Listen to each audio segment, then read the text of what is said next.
അറബിക്കടലിൽ Iranian drone വെടിവെച്ച് വീഴ്ത്തിയെന്ന അവകാശവാദവുമായി America. Drone വന്നത് US പടക്കപ്പൽ ലക്ഷ്യമിട്ടാണെന്നും യുദ്ധക്കപ്പലിന്റെയും ഉദ്യോഗസ്ഥരുടെയും സുരക്ഷയ്ക്കായുള്ള സ്വയം പ്രതിരോധമെന്നുമാണ് US സെൻട്രൽ കമാൻഡ് വക്താവ് പറയുന്നത്. വിവരങ്ങളുമായി അഖില CP ഉണ്ട്. അഖില, എന്താണ് വിശദാംശം?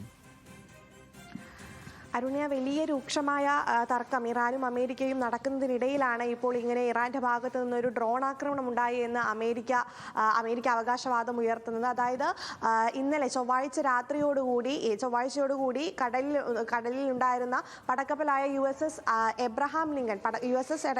എബ്രഹാം ലിങ്കൺ പടക്കപ്പലിന് നേരെ ഇത്തരത്തിലൊരു ഡ്രോൺ വരുന്നത് ശ്രദ്ധയിൽപ്പെട്ടു. അപ്പോൾ തന്നെ ശ്രദ്ധയിൽപ്പെട്ട സമയം തന്നെ ഇത്തരത്തിൽ F-35 വിമാനം ഉപയോഗിച്ച് ഡ്രോൺ വെടിവെച്ച് വീഴ്ത്തി എന്നുള്ളൊരു വിശദീകരണമാണ് അമേരിക്കയുടെ ഭാഗത്തു നിന്നുണ്ടാകുന്നത്.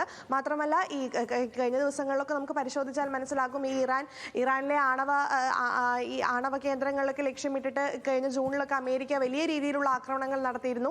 ഈ ആണവ നിർമ്മാണത്തിന് നിയന്ത്രണം ഏർപ്പെടുത്തണമെന്ന് പറഞ്ഞുകൊണ്ട് അമേരിക്ക നിരന്തരം സമ്മർദ്ദം ചെലുത്തുന്ന സാഹചര്യത്തിൽ കൂടിയാണ് ഇപ്പോൾ ഇങ്ങനൊരു ആക്രമണം. മാത്രമല്ല, ഈ ആഴ്ച ഇസ്താംബുളിൽ ഇതുമായി ബന്ധപ്പെട്ട് ചർച്ച നടത്താനിരിക്കുകയാണ്. ഈ ആണവ കേന്ദ്രങ്ങൾ, ഈ ആണവ നിർമ്മാണം എല്ലാം നിയന്ത്രിക്കണം എന്നുള്ളൊരു കാര്യം മുന്നോട്ട് വെച്ചുകൊണ്ട് ഒരു ചർച്ച നടത്താനിരിക്കും കൂടിയാണ്.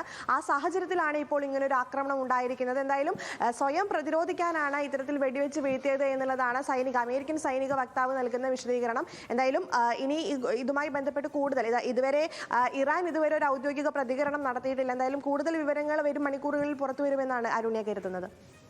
ശരി അഖില.